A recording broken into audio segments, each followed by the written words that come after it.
Continuamos en Margarita Belén en esta Feria del Libro Digital, la cual estamos disfrutando de distintos autores, espectáculos en vivo, charlas, capacitaciones, de todo, como siempre, para que puedan disfrutar aún más de la lectura. Y ahora vamos a hablar de un autor chaqueño nacido en Resistencia y de su novela, con un lenguaje muy particular, una novela del género negro que tiene varias particularidades también. Así que vamos a hablar de él, Francisco Tete Romero, como lo conocen todos. Oler la tempestad es lo que nos presenta ahora.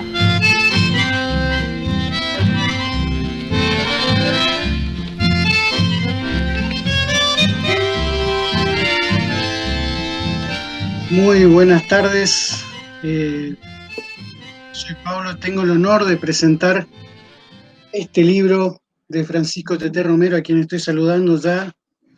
Hola Paulo, ¿cómo estás? ¿Cómo estás? Buenas tardes. Es un honor estar acá en este momento. Vamos a empezar por lo más sencillo. ¿Cómo estás viviendo esta nueva normalidad que nos toca vivir hoy bajo la pandemia? ¿Cómo estás viviendo? ¿Cómo estás? Con mucha extrañeza, Paulo, con mucha extrañeza, muy atento a todas las señales. Siento que somos protagonistas como civilización de un acontecimiento histórico parteaguas que ya nos modifica nuestra forma de relacionarnos con los que queremos.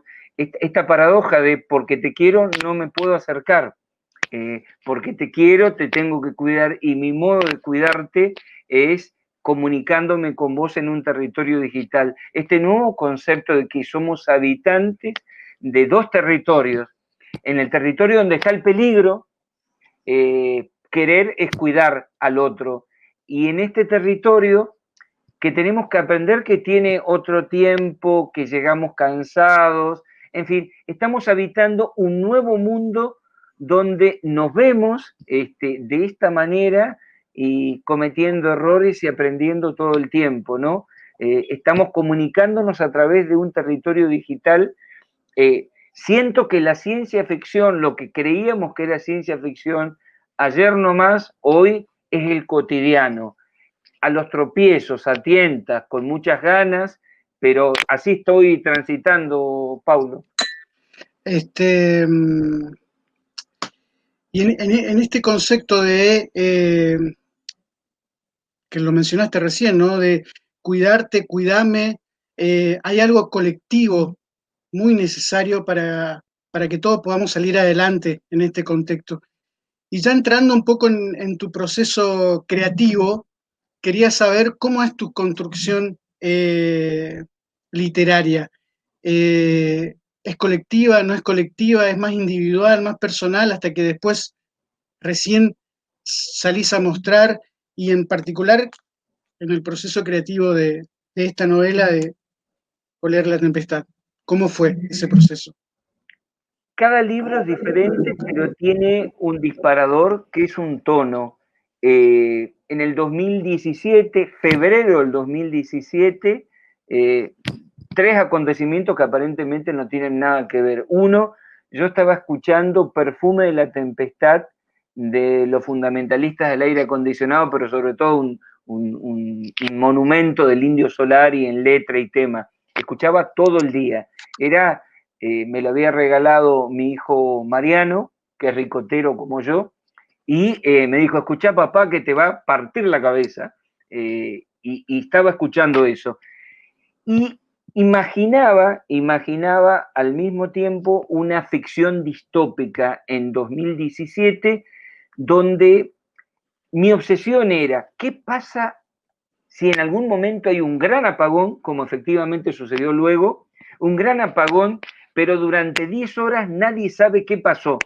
Todos estamos en la oscuridad, la gente anda en la calle, y ¿cómo se comporta la gente cuando sabe que hay otro enfrente u otros y todo le está permitido, en el sentido de que nadie puede ver lo que estás haciendo? ¿Qué pasó durante esas 10 horas? Y luego, ¿cómo se va a contar oficialmente? Esa era mi obsesión, pero así, yo llevo diarios de escritura, Paulo, siempre. ¿Por qué? Porque aprendí que no existe el tiempo ideal. Entonces, una libretita en realidad. Vas a ver una película, no la escribo ahí porque sería muy plomo para quien va conmigo, pero después no puedo escribir algo largo, pero me surgió una idea para un cuento, para una novela, para mí escuchar música, hablar con un amigo, hablar con una amiga, el arte siempre te inspira ideas. Bueno, yo iba anotando ahí, tenía anotado eso, y llega una perra muy chiquitita, en una noche de viernes, atemorizada, y se instala. No la pude sacar más, es mi perra Pepa. Estaba muy aterrorizada. Al otro día, sin que hubiera señales antes, se desató una tormenta que me partió medio árbol, un árbol viejo, medio árbol me lo partió. Esta capacidad que tienen los animales al mismo tiempo de percibir señales que para vos, para mí, para el resto no están, y sin embargo esos animales pueden presentir antes la inminencia de una tormenta.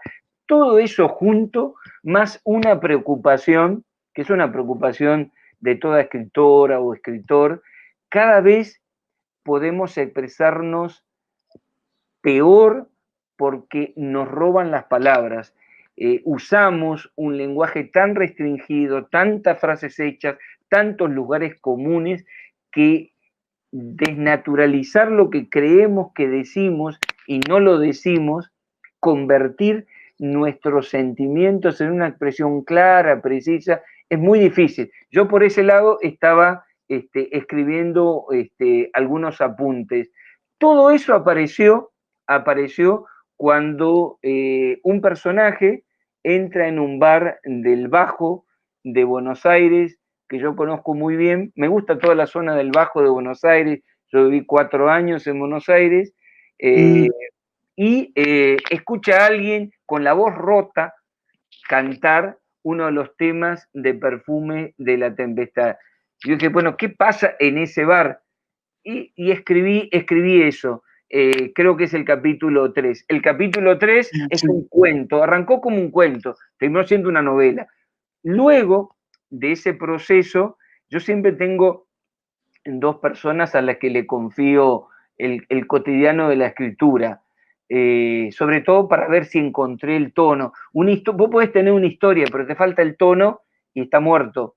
Una es mi compañera de toda la vida, Sonia, y otra es Mempo. Los dos son despiadados, te pegan duro, y a mí me gusta, no por masoquista, sino porque así uno sabe si las cosas sirven, si otro oído, otro mundo es capaz de meterse en lo que vos estás creando y creerle a eso que estás creando, está vivo. Si está vivo, tiene posibilidades. Hay veces que te dicen, y tienen toda la razón, no estás creyendo lo que estás escribiendo.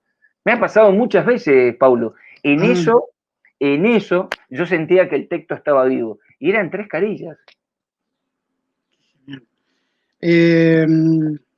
Como lector, cuando tomo un libro, enseguida busco la historia, busco un lazo con un personaje, con un lugar, me dejo llevar por esa.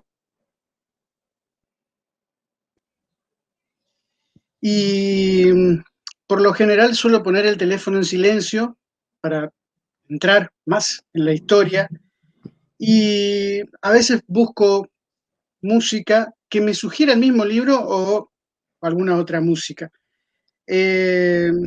Acá encontré todo eso. Y justamente apuntaba como una primera pregunta, algo que lo pintaste muy bien recién.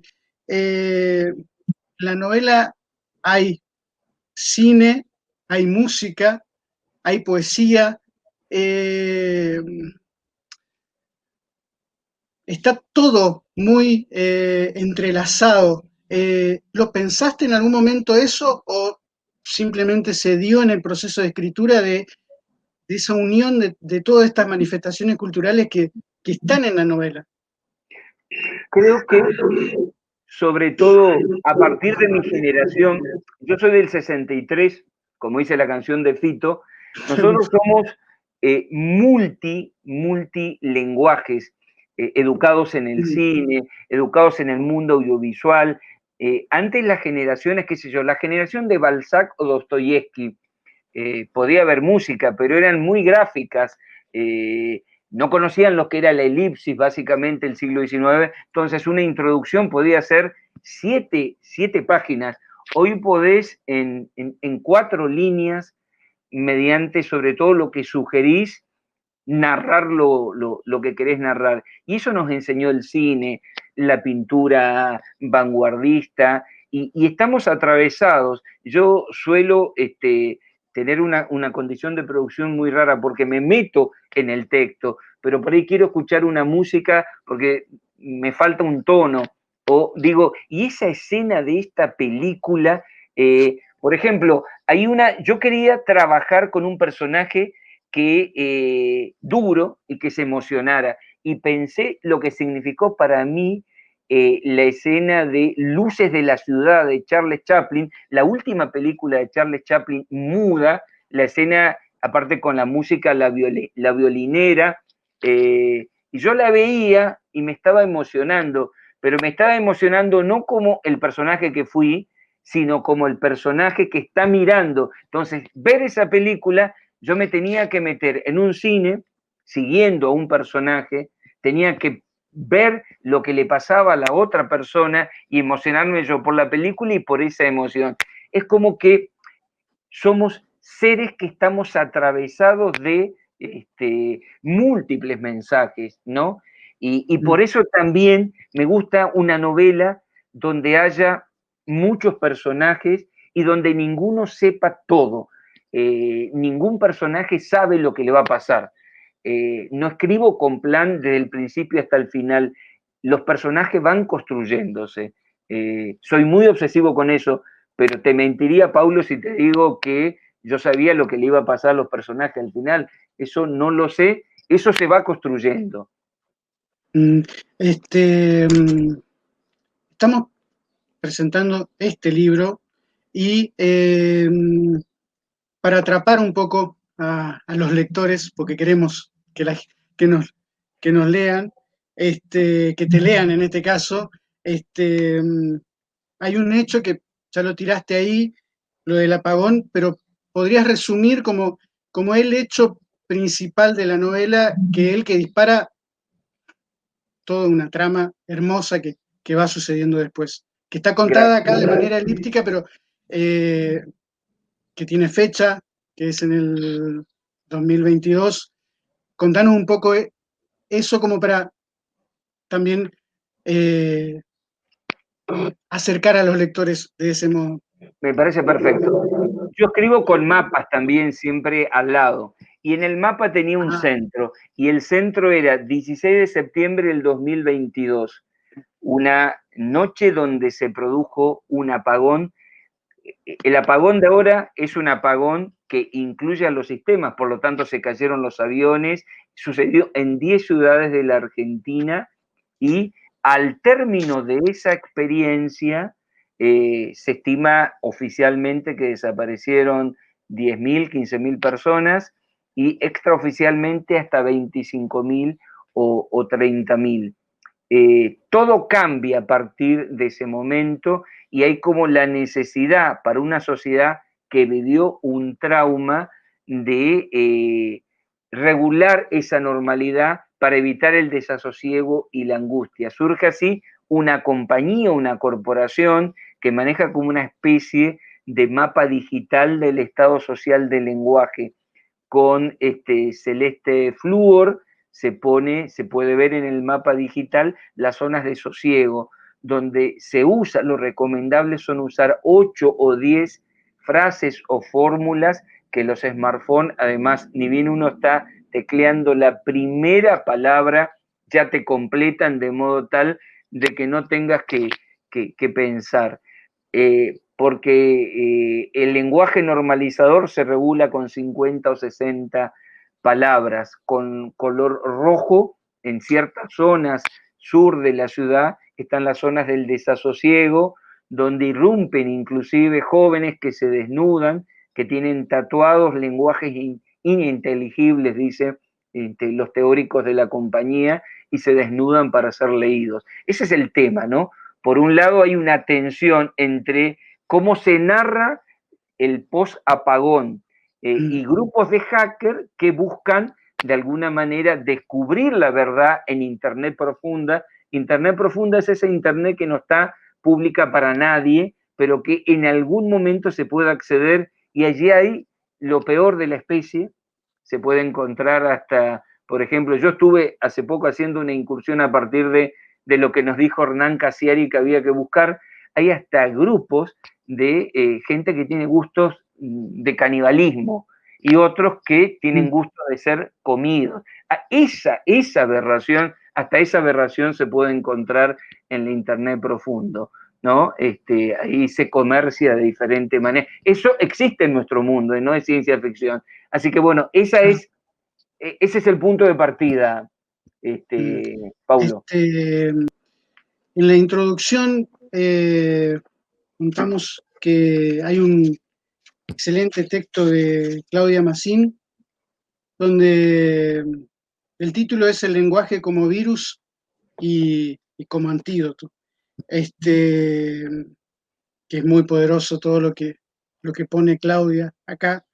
¿Por qué decidiste poner el foco en el lenguaje?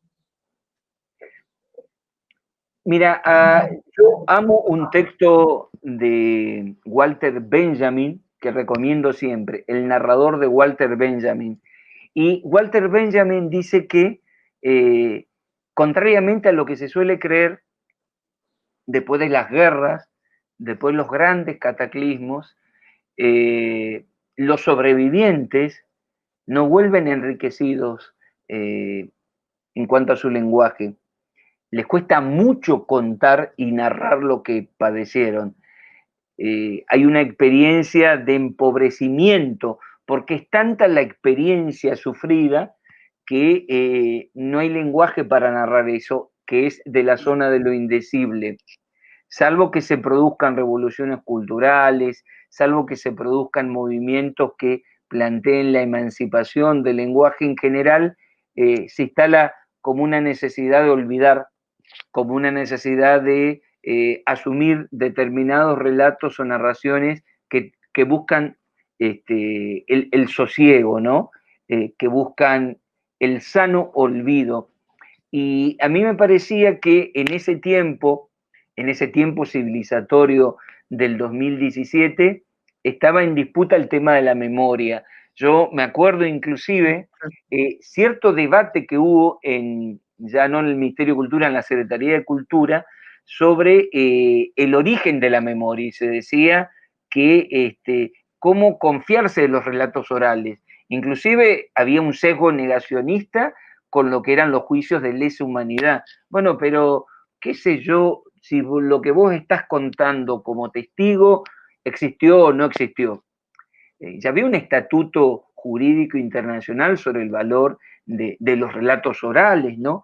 Y sin embargo, todo eso estaba en disputa. Había un negacionismo creciente sobre el derecho a la memoria y el derecho al olvido. Pero sobre todo me preguntaba yo, ¿cómo, si ahora se empobreció tanto nuestro lenguaje, cuando suceda algo que nos conmocione, cómo vamos a poder contarlo sin que eso esté lleno de frases hechas, sin que eso esté manipulado de alguna manera por los discursos que nos dicen qué pensar, qué desear?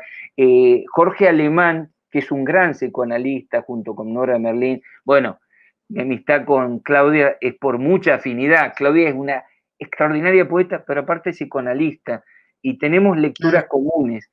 Ver al neoliberalismo como producción de subjetividad y de sentido común, ¿no? Por ahí va la reflexión, ¿no? Y además, bueno, amo a William Burroughs, que dice, como recuerda Claudia Massín, el lenguaje es un virus, es virus y es antídoto. No por nada en el psicoanálisis se dice que lo que más te duele es lo indecible. Vos empezás no a sanarte, pero de alguna manera a experimentar tu tu propia experiencia cuando podés verbalizar aquello que estaba en zonas alojadas muy dentro de tu experiencia, ¿no? Claro, bueno, incluso vos lo decís en algún fragmento, somos a través del lenguaje, eso también es muy fuerte. Exacto, exacto, porque todo es lenguaje, y sobre todo ahora que nos leemos, ahora que nos escuchamos, ¿qué decir? Hay toda una corriente que plantea que el hombre y la mujer solamente pueden lidiar con una dimensión de la realidad y que la modernidad intentó relatarlo todo. Por eso ciertas corrientes del postmodernismo dijeron, bueno, la crisis de los grandes relatos es la historia, las religiones, el psicoanálisis, la política, todo lo que había construido el horizonte de expectativas de la modernidad ya fue. De alguna manera el videoclip o el zapping o no sería el collage que es más sesentista, pero lo ecléctico de lo que vino luego intentó construir con los escombros de los que habían sido los relatos que sostenían una fe, un mito, una creencia, una expectativa, una interpretación como el psicoanálisis, con esos escombros construir un nuevo relato.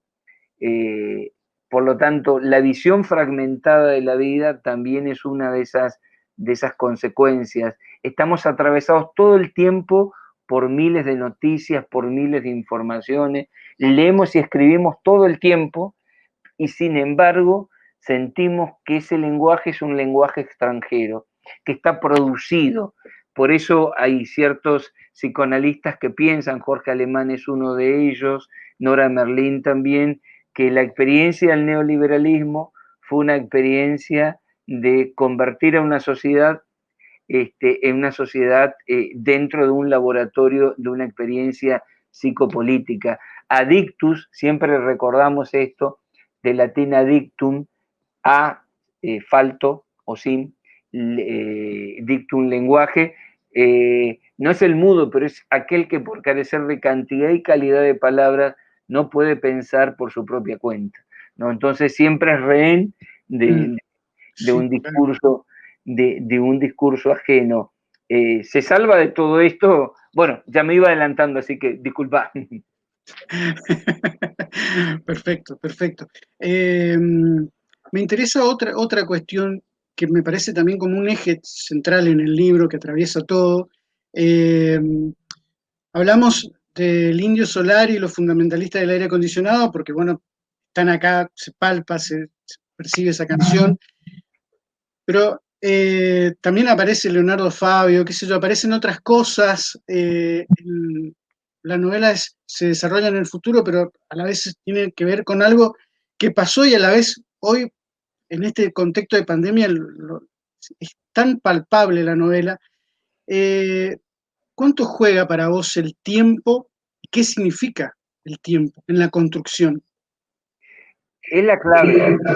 Por eso que, así como en otras novelas yo adoptaba de entrada el género negro, acá hay una mixtura entre el policial, que es una investigación, y sobre todo la ciencia ficción.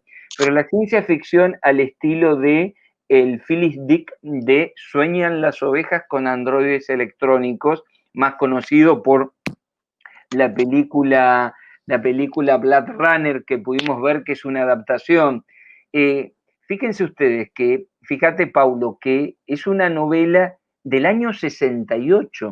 Es decir, el hombre no había llegado a la luna, llegó al año siguiente en el 69. Y la película Blade Runner, que instalaba el conflicto de la inteligencia artificial, de los androides que tenían conciencia de sí y se preguntaban, ¿quién soy?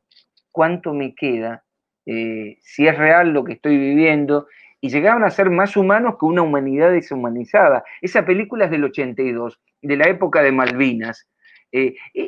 Esa capacidad que tiene la ciencia ficción de mostrarte, sí, construirte una distopía, pero tomando elementos que ya están en tu presente, de modo que como una suerte de juegos de espejos que agrandan, exageran, grandes lupas enfrentadas entre sí, construyen un imaginario distópico, pero llega un momento que vos decís, sí, esto es ficción, pero está dialogando con cosas que yo ya estoy viviendo. Eso yo aprendí de la ciencia ficción, que amo, siempre, siempre la amé a la ciencia ficción, de la misma manera que hay narradores argentinos que me enseñaron con el cine que no había que ser grandilocuente, al estilo de Leonardo Fabio, de esa película que evoco, Crónica de un niño solo, que es del año 64, que para mí es una lección maravillosa de cine, como Chaplin, ¿no? Fíjate, son dos estilos totalmente distintos, pero en cuanto a la ciencia ficción, me parece que tomar un género que proyecte en la Argentina el 2025, no es para tanto, ¿no? Yo escribí en el 17 pensando en 8 años después, y me parece que ese es el desafío, no imaginar en el 2051, pues qué sé yo lo que será en el 2051, se me escaparía todo, diría pavadas, pero ir un poquito más allá, ¿no? Para decirte, esto que ahora está en cierne, ¿cómo será? Por eso hay una escena en el CCK, que ya no se menciona, Centro Cultural Néstor Kirchner, donde hay un juego de hologramas de los futuros posibles y de los futuros truncados de la Argentina. Y me gusta eso que hoy está en la ciencia ficción. Hoy vos podés imprimir en 3D una prótesis. Eso para mi cabeza del siglo XX, yo tengo 57 años, me cuesta entender. Te digo esto y puedo describirte los procesos, pero por racionalidad. Sin embargo, en mi cabeza, eso es del orden de la ciencia ficción. Claro. Volviendo a esto de las palabras que mencionaba recién, hay palabras que el neoliberalismo nos incrustó para mal, que a veces todavía nos duelen, pero estamos hablando de literatura y tratamos de pasarla bien en cierta manera, así que la pregunta va por el lado de ¿qué palabras te incrustaron la política para bien, que te acompañan, que te siguen acompañando? Para mí hay una Decime maravilla. tres, a ver. Para mí hay una maravillosa que es la solidaridad, la otra, la lealtad, y la otra que me parece extraordinario y que está muy devaluada, el coraje. Hay un personaje que se sale de madre, que es la Ronca, que yo la amo, la Ronca, que es una chica de 20 años que viene del Chaco porque al padre lo acusan de haber ayudado a los ciberterroristas a haber realizado el apagón. Se viene con su hermano Fede, el hermano tiene un accidente, lo tratan como un loco, y la Ronca tiene el coraje, la Ronca sostiene. La Ronca, a mí me gusta, sostiene Pereira, la novela de Tabucchi, pero Sí. si yo tuviera que decir algo acá de esta novela sobre un personaje que sostiene, la Ronca sostiene. La Ronca es ese tipo de mujeres emancipadas porque ya Es tiene el 20 feminismo. años. La ronca es el Exactamente. feminismo. Es el Bien, feminismo. Paulo, es eso. Es el feminismo. Es esa piba que ya viene con los lazos rotos y tiene el coraje de salir a buscar y es la que transforma el corazón de un personaje que es un personaje muy raro, es un jarque paraguayo que vivió en Ciudad del Este, ciudad que me apasiona, donde vivió la trata de personas a través de la pornografía y hay una pregunta que para mí nuclea todo y que está adentro y por ahí puedo leer un poquito.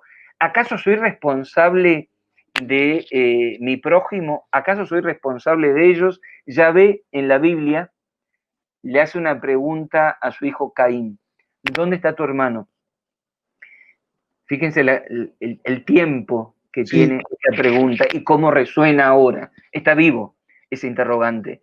¿Acaso soy responsable de mi hermano? Y en otra traducción, ¿acaso soy el guardián de mi prójimo? Y yo creo que ese es el dilema ético, es la pregunta más poderosa. Yo no soy creyente, Paulo, pero esa pregunta me parece que atraviesa todos los tiempos, atraviesa toda la sociedad y atraviesa también humildemente mi novela. Un personaje que fue educado para salvarse solo, traicionó a medio mundo. La traición es un elemento clave. Y sin embargo se pregunta, para entender mi historia tengo que contar la historia de estos dos hermanos, La Ronca y Fede. La Ronca trabaja en un taller clandestino con 20 mujeres, hacinadas. La Ronca no se quiebra y La Ronca trabaja en la contrarred. Y él tiene un dilema, o traiciono para seguir viviendo bien dentro de lo que es vivir bien en ese universo, o soy leal. Y no le alcanza el coraje, tal vez, pero tiene el coraje de decírselo a un personaje. A mí me gustan esas escenas de la literatura que el Gordo Soriano nos enseñó también, que son del orden del insólito. Alguien va caminando en la novela del Gordo Soriano y ve un tipo que está en una alcantarilla y dice, hola, y se ponen a conversar y es de noche y acontece algo mágico. A mí me gustan esas cosas disparatadas que suceden en la calle y que realmente no tienen estatuto. Y se encuentran dos personajes y uno le pide al otro que lo ayude a no traicionar. No voy a contar más nada, pero Claro. lo que quería decir es, ese dilema, Paulo, sostiene la tensión también. Así como hay el hecho del apagón, está la pregunta, ¿acaso soy responsable? Porque yo para vivir tengo que traicionar. Y la pregunta es, ¿qué hará en su hora señalada? Que también hay un guiño a esa película de John Ford, La hora señalada. ¿Qué haré en mi hora señalada? Y hay otro personaje también que es un bocadillo nomás, que es Ceballos, que claro. es el intelectual de la contrarred que tiene el vicio nocturno de escribir. Él es un científico narrador, dice, soy el último lector de mis países, soy un científico narrador. Y sin embargo... ¿Hay un alter ego ahí? No, vos sabés ¿No? que no, fue el personaje más raro que construí en mi historia. Yo lo odiaba a ese personaje, pero el personaje va teniendo reacciones. Yo descubro que el personaje tiene un secreto, está construido. Primero, es un tipo que tiene una obsesión incestuosa con su hija. Y sin embargo, en determinado momento, a mí me gusta caminar por los lugares donde se produce la novela. Me gusta la zona vieja de Montevideo, amo la zona vieja de Montevideo, y veo los personajes caminando y me surge una historia de un secreto ligado a la dictadura militar. Eso recién me aparece a las 60, 70 páginas. O sea, esto de que los personajes, una historia vaya siendo contada por distintos personajes, pero que yo mismo como autor los voy construyendo durante. ¿Por qué escribo? Por la pasión de sentir que no está todo hecho, que hay un mundo, una historia que se va construyendo junto con. No creo en el mecanicismo de armar planes totales. A mí me apasiona eso que se va construyendo. Vamos a ir terminando, se nos está yendo el tiempo. Este es el libro que estamos presentando. No quiero dejar de preguntar por la poesía. Fundamental, porque bueno, abre capítulos acá, pero hay fragmentos que están construidos poéticamente. Son muy poderosos. ¿Cuánto te acompaña? ¿Cuán importante es para vos la poesía? Fundamental. Yo aprendí que para liberarme del peso de otras historias, lo mejor cuando escribís narrativa es leer poesía. Te hace más flexible, te enseña a desnaturalizar el lenguaje. Como dice Gastón Bachelard, la poesía pone en estado de emergencia el lenguaje. Siempre me acompaña. Yo soy sobre todo lector de poesías mientras escribo narrativa y además la gran lección de Juan José Saer, ¿no? Uno dice, Saer es narrador. Sí, pero qué lenguaje poético extraordinario, ¿no? Es el limonero real y te querés. ¿Verdad? Vos decís, hay una música Bueno, Yo creo que la poesía lo que intenta decirnos es que lo que escribiste tiene que tener cierta música. Y déjame que agradezca también, Paulo, sobre todo a Editorial Contexto, que sí, se claro. anima a publicar una colección. A mí me fascina integrar una colección con nordestinos. Juan Basterra es el director de la colección, querido amigo, y están ahí José Gabriel Ceballos con Víspera Negra, Orlando Van Bredan con Crímenes de Aldea, Patricia Severín con Patricia Severín, no me acuerdo en este momento el título, pero es un libro de cuentos precioso de Patricia Severín, Andrés Vuelve de Osvaldo Mazal, y Son las bueno, visiones. exactamente, es un gran esfuerzo de Rubén Duc, de la librería editorial Contexto, y yo estoy muy complacido que en el año de la pandemia han salido 5 libros de esta colección. Se viene otro de Molfino, ahí viene otro de Molfino que integra también esta colección, y muy contento de esta charla con un lector. Sé que sos un gran lector, Paulo, y que además la mirada joven siempre está buscando cosas que a lo mejor las miradas más cristalizadas no lo ven, así que te agradezco mucho. El agradecido soy yo, se me fueron los nervios. Ahora que estamos terminando, se me fueron los nervios. Muchísimas gracias a los organizadores de la feria por esta posibilidad y una vez más, Tete, muchas gracias. Bueno, muchas gracias a la gente que nos mira desde Margarita Belén y de otros lugares. También contento de que esto es una feria del libro federal y primera estación Margarita Belén. Así que hasta siempre.